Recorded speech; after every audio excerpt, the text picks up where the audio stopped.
Hi hello అండి, నేను మీ పద్మభాగిని. ఈరోజు మీకు మా జామ చెట్టు చూస్తున్నానండి.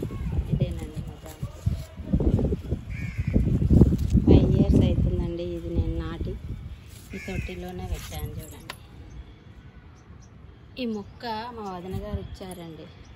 రాఖీ కట్టడానికి వెళ్తాను కదా మా అన్నయ్యకి, ఆమెకి ఏదో ఒక మొక్కలు ఇవ్వడం అలవాటు.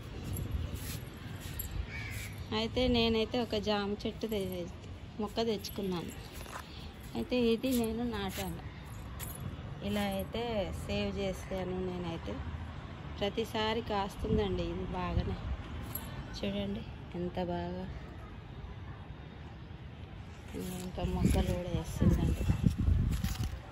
ఎంతనే ఉంటానండి, కాస్తూనే ఉంటాయి బాగానే మంచిగా. పెద్ద పెద్ద సైజులోనే తీయగా ఉంటాయండి. ఇంకా మొగ్గలన్నీ రాలిపోతున్నాయి గాలికి. ఇదిగా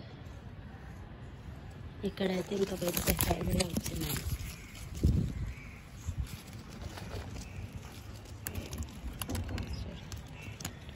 ఇంత పెద్ద సైజు, చిన్న కొమ్మకే ఉంది. చూడండి ఎంత బరువు. ఈ చిన్న కొమ్మ ఇలా ఆపుతుంది దీన్ని. కొమ్మకు కాయ బరువ అన్నట్టు. ఎంత పెద్దది, ఇంత చిన్న ఇట్లా కొమ్మ ఉంది, ఇంత పెద్ద కాయ నాటుతుంది. చూడండి ఎంత పెద్దగా వస్తుందో మంచిగా తొట్టిలోనే. దీనికి నేను అన్ని మొక్కలకు ఇచ్చినట్టే ఇస్తానండి. కిచెన్ వేస్ట్, కంపోస్టు, ఇంకా liquid, banana peels liquid, water, ఇవే ఇస్తానండి. నేను బయట నుంచి తెచ్చి ఏ ఎరువులు వేయనండి. నేను చేసుకున్న ఎరువే, నేను తయారు చేసిన ఎరువే ఇస్తానండి వీటికైతే. చూడండి ఎంత బాగా.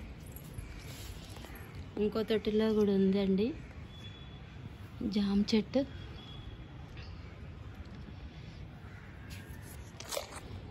చాలా బాగా వస్తుంది. ఈ తొట్టిలో కూడా ఉంది. దీనికి కూడా కాయలు బాగానే వస్తుంది. చిన్నగా స్నేక్ ప్లాంట్లో ఉందని చెప్పాను కదా. ఈ ప్లాంట్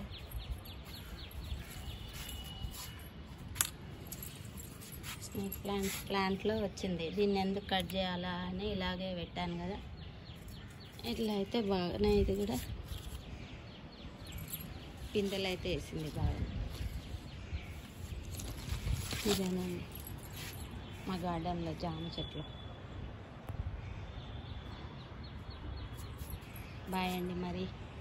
మరి ఒక వీడియోతో మేము ముందు ఉంటానండి. ఈ వీడియో నచ్చినట్లయితే లైక్ ఇవ్వండి, షేర్ చేయండి, సబ్స్క్రైబ్ చేసుకోండి. ఓకేనండి, మరి బాయ్.